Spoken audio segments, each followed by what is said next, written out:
ये आकाशवाणी रायपुर है। छत्तीसगढ़ी समाचार बुलेटिन के संग किरण वर्मा के जय जोहार। अब सुनाओ आज के प्रमुख समाचार। केंद्र सरकार है Jammu media channel, digital platform और नागरिक मन ले रक्षा अभियान और सुरक्षा बल के अवई जवई लाइव कवरेज या वास्तविक समय के रिपोर्टिंग नहीं करे बर किहिन। मुख्यमंत्री हकीहिन कि प्रदेश के जम्मू 11,000 ले ज्यादा पंचायत मन में 1 साल के अंदर बैंकिंग सुविधा उपलब्ध कराए जाही और कोंडागांव जिला में 16 लाख रुपया के इनामी माओवादी दंपत्ति है पुलिस के आगू करिस आत्मसमर्पण। अब समाचार विस्तार ले। रक्षा मंत्री राजनाथ सिंह आज नई दिल्ली में पश्चिमी सीमा ऊपर सुरक्षा स्थिति और भारतीय सशस्त्र बल के परिचालन तैयारी मन के समीक्षा पर एक उच्च स्तरीय बैठका के अध्यक्षता करीन।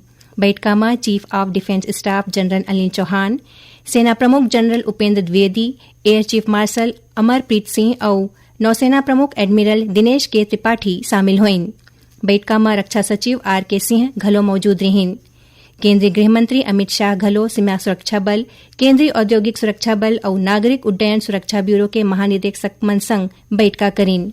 उन्हें केंद्र सरकार है Jammu media channel, digital platform और नागरिक मन ले रक्षा अभियान और सुरक्षा बल के अवई जवई लाइव कवरेज या वास्तविक समय के रिपोर्टिंग नहीं करे बर किहिन। यही बीच भारतीय सशस्त्र बल है काली रतिहा पाकिस्तान को तिले उत्तरी और पश्चिमी शहर मन ला निशाना बनाए बर ड्रोन और मिसाइल मन ले करेगे जम्मू हमला ला विफल कर दे है। रक्षा मंत्रालय के अनुसार पाकिस्तान है जम्मू, पठानकोट और उधमपुर संग्रा अंतर्राष्ट्रीय सीमा करा कई जगह और सैन्य ठिकाना मन ला नुकसान पहुंचाए के प्रयास करे रहीस। हालांकि भारतीय सशस्त्र बल हरेक पाकिस्तानी हमला ला नाकाम कर दिस। ए दौरान जनहानि के कोनो सूचना नहीं मिले है। पाकिस्तान ले सतवारी, सांबा, जम्मू और कश्मीर के आरएसपुरा और अरनिया कोती 8 मिसाइल मन ला भेजे गिस। भारतीय हवाई रक्षा इकाई है ए जम्मू मिसाइल ला चिन्हित और नष्ट कर दिस। पाकिस्तान को तिले ए तरह के हमला आतंकवादी संगठन हमास डहाले इजराइल ऊपर करेगे हमला जैसन ही है। यही बीच सीमा सुरक्षा बल है जम्मू और कश्मीर के सांबा जिला में अंतर्राष्ट्रीय सीमा में घुसपैठ के बड़का प्रयास ला विफल करत कम से कम 7 आतंकवादी मन ला ढेर कर दे है। सूत्र बताइस कि आतंकवादी मन के एक बड़का समूह घुसपैठ के कोशिश में रही जिला भारतीय सुरक्षा कर्मी मन असफल कर दिन। ए दौरान ढांढा चौकी में पाकिस्तान को तिले गोलीबारी करे जात रहीस। सीमा सुरक्षा बल के सजग सैनिक मन पाकिस्तान के हर प्रयास ला विफल कर दिन। सुनैया मन ला बता दन के पहलगाम हमला और फिर ऑपरेशन सिंदूर के बाद भारत और पाकिस्तान के बीच इस समय युद्ध जैसे हालात हरे। ए परिस्थिति में आम नागरिक मन के का जिम्मेदारी होथे और लोगन मन ला का सावधानी बरतना चाहिए, इस सब विषय ऊपर आकाशवाणी समाचार है सैनिक कल्याण बोर्ड के संचालक ब्रिगेडियर सेवानिवृत्त विवेक शर्मा ले गोट बात करीन। ए भेंटवार्ता के प्रसारण काली 10 मई के बिहनिया 10:30 बजे ले प्रादेशिक समाचार एकांश के समसामयिक विषय में आधारित कार्यक्रम बातों बातों में के तहत करे जाही। इला छत्तीसगढ़ स्थित जम्मू आकाशवाणी केंद्र रिले करही। छत्तीसगढ़ कांग्रेस आज भारतीय सेना के सम्मान में तिरंगा यात्रा निकालिस। राजधानी रायपुर में प्रदेश कांग्रेस कमेटी के अध्यक्ष दीपक बैज के अगुवाई में ए यात्रा कालीबाड़ी चौक ले जयस्तंभ चौक निकालेगिस।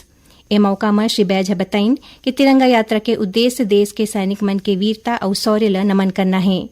ए तिरंगा यात्रा में नेता प्रतिपक्ष चरणदास महंत समेत कई प्रमुख नेता और कार्यकर्ता शामिल हुईन। प्रदेश के दूसरा जिला मन में घलो कांग्रेस कार्यकर्ता मन डहाले तिरंगा यात्रा निकालेगिस। केंद्रीय कृषि मंत्री शिवराज सिंह चौहान हकीहिन है कि किसान मन में आधुनिक तकनीक और नवा बीजा के किस्म के बारे में जागरूकता फैलाए बर 29 मई ले 12 जून तक देशव्यापी अभियान विकसित कृषि संकल्प अभियान चलाए जाही। नई दिल्ली में राष्ट्रीय कृषि सम्मेलन खरीफ अभियान के दौरान श्री चौहान है बताइन कि अभियान के अंतर्गत देश भर के 700 जिला मन के करीबन 1.5 करोड़ किसान तक पहुंचे जाही। ए दौरान वैज्ञानिक मन के 4 सदस्यीय टीम गांव-गांव पहुंच के किसान मन ला उन्नत तकनीक, नवा किस्म और आधुनिक कृषि पद्धति मन के जानकारी देही। छत्तीसगढ़ी समाचार बुलेटिन आप मन आकाशवाणी रायपुर ले सुनत हो। छत्तीसगढ़ के खबर ले है आपकी वास्ता और खबर के विश्वसनीयता ले है हमार वास्ता। आकाशवाणी समाचार रायपुर के प्रादेशिक समाचार बुलेटिन के संगे संग हमार समसामयिक कार्यक्रम आप रेडियो के संग अपन मोबाइल में घलो सुन सकत हो। आकाशवाणी समाचार फेसबुक, ट्विटर और यूट्यूब में घलो हावय। हमार फेसबुक पेज हरे Chhattisgarh news on AIR, Twitter handle CGAIR news और हमार यूट्यूब चैनल हरे छत्तीसगढ़ AIR न्यूज। तो अब रेडियो के संगे संग आपके मोबाइल के माध्यम ले हम आप तक पहुँचत हन। छत्तीसगढ़ के हर खबर पर सुनत रहो आकाशवाणी समाचार। अब आगू बढ़बो बाँचे समाचार कोती। मुख्यमंत्री विष्णुदेव साय कहन के प्रदेश के जम्मू 11,000 ले ज्यादा पंचायत मन में एक साल के अंदर बैंकिंग सुविधा उपलब्ध कराए जाही। ओमन कहन के भ्रष्टाचार ला रोके बर भूमि रजिस्ट्री के क्षेत्र में क्रांतिकारी बदलाव करे गे हे। श्री साय काली सुशासन तिहार के तहत सूरजपुर जिला के ग्राम पटना में राखे गे समाधान शिविर ला संबोधित करत रहीन। श्री साय कहन कि अब भूमि के ऑनलाइन रजिस्ट्री के संग्रह नामांतरण घलो उही दिन होवत हे। ओमन कहन के पंचायत में बैंकिंग सुविधा देवाए के पहली चरण में राज्य में 24 अप्रैल राष्ट्रीय पंचायत दिवस के दिन ले 1460 ग्राम पंचायत मन में अटल डिजिटल सेवा केंद्र शुरू करे गे हे, जेकर माध्यम ले ग्रामीण मन ला राशि के लेन देन और आने आने तरह के प्रमाण पत्र दिवाए जाते। श्री साय कहन कि दूसरा चरण में 6 माह के भीतर 5,000 ग्राम पंचायत मन में ये सुविधा दिवाए जाही। ओमन कहन कि आवासहीन लोगन मन ला प्रधानमंत्री आवास दिलाए बर आवास प्लस बर सर्वे करे जाथे। जम्मो आवासहीन सर्वे करा लेवे ताकि ओमन ला आवास मिल सके। ए मौका में मुख्यमंत्री कुमेली घाट ला पर्यटन केंद्र के रूप में विकसित करे बर करीबन 82 लाख रुपया दे जाए के घोषणा करीन।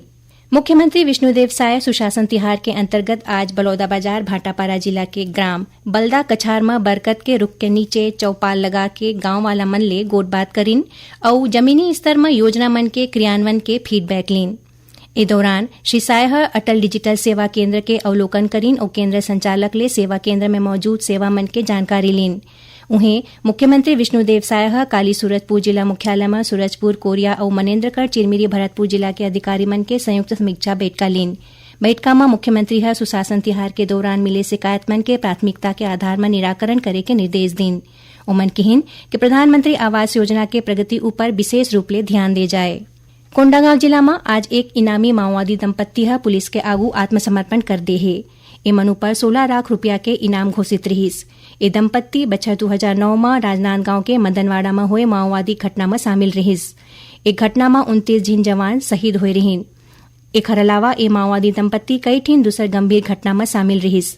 जिला के पुलिस अधीक्षक वाय अक्षय कुमार बताइन के शासन के माओवाद उन्मूलन नीति ले प्रभावित होके ये दंपत्ति नक्सल संगठन ला छोड़ के समाज के मुख्य धारा में शामिल होए के निर्णय लीन। दोनों आत्मसमर्पित माओवादी मन ला प्रोत्साहन राशि के रूप में 50-50 हजार रुपया के राशि दे गए है। पूर्व मुख्यमंत्री और पाटन विधायक भूपेश बघेल के निर्वाचन ला चुनौती देने वाला याचिका ऊपर छत्तीसगढ़ उच्च न्यायालय में सुनवाई जारी रही। कोर्ट याचिका के तकनीकी बिंदु ला लेके एला खारिज करे के मांग ला खारिज कर दे है।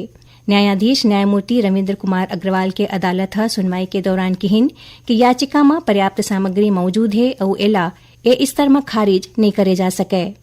ये मामला के अगला सुनवाई अब 18 जून के होही।